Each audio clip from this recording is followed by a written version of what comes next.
안녕하십니까? 슬금 뉴스를 시작하겠습니다. 슬기로운 금연 생활을 위해 청소년 흡연자들의 주위 사람들의 솔직한 의견을 인터뷰해 보기 위해 거리로 나섰습니다. 지역별 흡연율 16, 17년 연속 2위 지역에 해당하는 강원도 정선군의 강슬기 기자 나가보았습니다.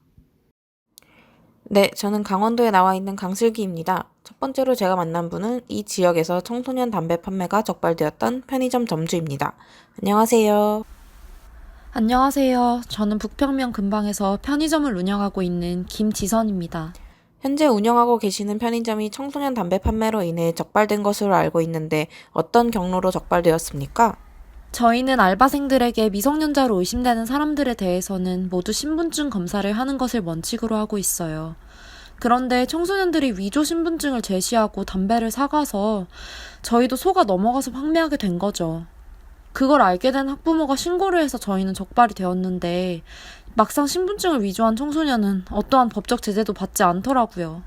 이렇게 저희만 억울한 상황이에요. 이로 인한 업주들의 피해도 만만치 않아서 참 답답하죠. 어떠한 피해를 받으셨습니까? 저희는 벌금 80만 원과 2개월 영업정지 처분을 받았는데 다행히 사건의 경위서와 소명서를 제출하니까 기소유예 처분을 받아서 영업정지 20일로 감경이 되더라고요. 하지만 다음에도 이런 일이 안 생길 거라는 보장이 없으니까 저희 입장에서는 걱정이 되죠. 그렇군요. 이로 인한 법률 개정이 필요해 보입니다. 이번에는 또 다른 피해자인 마을 이장님을 만나보았습니다. 안녕하세요. 오느라 고생 많았어요. 저는 이 동네 마을이장 박장현입니다. 청소년 담배로 인해 피해를 보고 있다는 보고를 받았는데 구체적으로 어떠한 피해를 입으셨습니까? 아니 글쎄 이로 인한 신고만 10건이 넘는다니까? 주된 내용이 뭐냐면 담배 냄새로 인해 창문을 열 수 없다는 것이요. 여름인 경우에는 답답하고 애기들이 있는 집안은 더욱 걱정이지. 간접 흡연이 얼마나 무서워. 특히 애들은 더욱 신경 써줘야 하는데 요새 학생들이 말을 안 듣는다니까? 건강에 대해 걱정이 많으시겠어요. 이 습관들을 해결할 방법이 없으시니 더욱 걱정이시겠네요. 말해 뭐해? 걱정이 재산이지. 그리고 애들이 담배 피고 꽁초를 아무데나 버리고 침 뱉고 다녀서 거리꼴이 말이 아니야. 망할 놈의 자식들은 말을 더럽게 안 들어. 환경적인 측면에서도 이웃 주민이 많이 피해를 보고 있군요. 그 중에서도 가장 많은 피해를 보는 사람은 청소년 흡연자의 학부모가 아닐까 생각됩니다. 이에 학부모들의 의견도 들어보겠습니다. 안녕하세요. 이주호의 부모 한미영입니다. 어떻게 학생들이 흡연을 하는 것을 알게 되었습니까?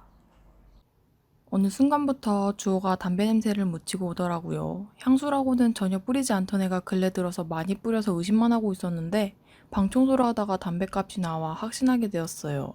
마음이 참 심란하시겠어요. 그럼 그날 이후 학생의 금연을 위해 어떤 방법들을 사용하셨나요? 엄하게 혼내기도 하고 용돈도 끊고 외출 금지까지 별의별 방법을 다 써봤죠. 근데도 끊지 못하길래 담배값 경고 그림이 꼭 남의 일이 아닐 수 있다고 부모로서 정말 걱정된다고 진지하게 대화를 나눴어요. 주호가 그날 이후로 마음을 좀 다잡지 않았을까 싶어요. 그렇군요. 지금까지 인터뷰에 응해주신 세 분 모두 감사드립니다. 이렇게 청소년들이 흡연을 한 결과 주변 사람들에게도 많은 피해를 끼치고 있는데요. 청소년들에게 확실한 회유와 법률 개정 등이 필요할 것으로 보입니다. 이상 슬금 뉴스의 강슬기였습니다. 감사합니다.